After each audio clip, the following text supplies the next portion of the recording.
plentiful out of the river, and still rarer when he couldn't snare a squirrel or possum.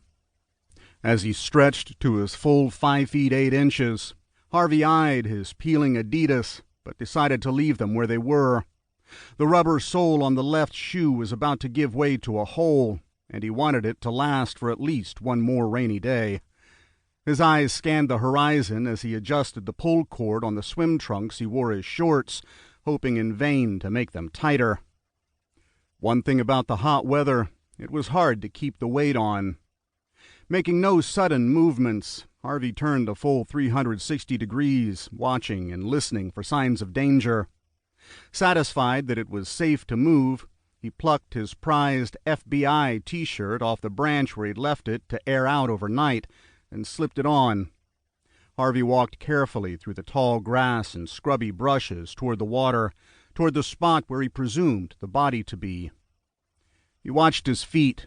Poking a bare toe into somebody's guts would be a disgusting way to start the day. Something caught his eye, off at his 11 o'clock. He stopped in mid-step and squinted. Had something moved?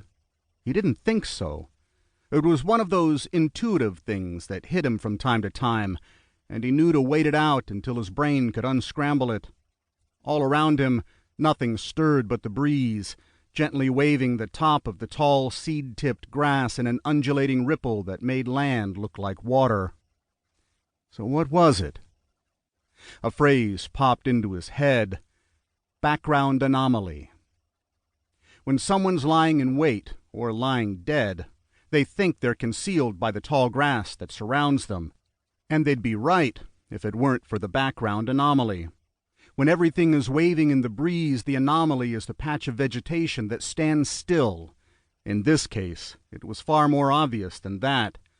Harvey saw a definite hole in the rolling surface of the grass, exactly the kind of hole that a body would leave after it had been dumped.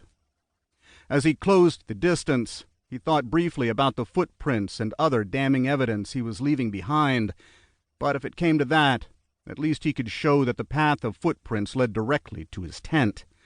Plus, if footprints were an issue, there should be at least one other pair that would implicate the real killer. He was still 10 feet away when he caught the first glimpse of blue fabric through the moving blades of grass. It was definitely a body.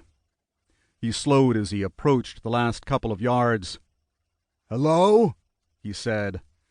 "Hey, are you okay?" The guy didn't move. If he had, Harvey may well have shit all over himself. Nearly on top of it now, he could just make out the whole form. He gasped and clamped his hands over his mouth. Horror washed over him out of nowhere, gripping his insides and twisting him. Without any thought or warning, Harvey Rodriguez did something he hadn't done in too many years for him to remember. He started to cry. Chapter 2. July in Virginia. Though the sun had set, the weather still hung like wet wool as the two men climbed out of their rented Chevrolet Caprice and closed the doors. They wore the standard uniforms of the FBI agents they pretended to be, white shirts and rep ties under unimaginative pinstriped suits, blue for the smaller of the two, and gray for his massive companion. The big man, Brian Vandermeulebrocke by birth, but boxers to his friends, pulled at his collar like a boy in church. "I swear to God, Panama was cooler," he grumbled.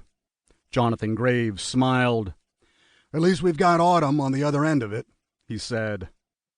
Back in the day when discomfort was part of their patriotic sacrifice to God and country, the two men had logged dozens of months in fetid tropics, but today's Brooks Brothers uniforms made Virginia way less comfortable. The latex facial prosthesis didn't help. Their destination lay half a block away, remarkable for its ordinariness. Low-rise and constructed of red brick trimmed in white stone, the Basin jail looked like the result of a student architectural lesson gone bad. It might have been mistaken for a small elementary school, or even a recreation center. "That's the stupidest-looking jail I have ever seen," Boxer said, nailing Jonathan's thoughts. "Here's to thin walls and lax security."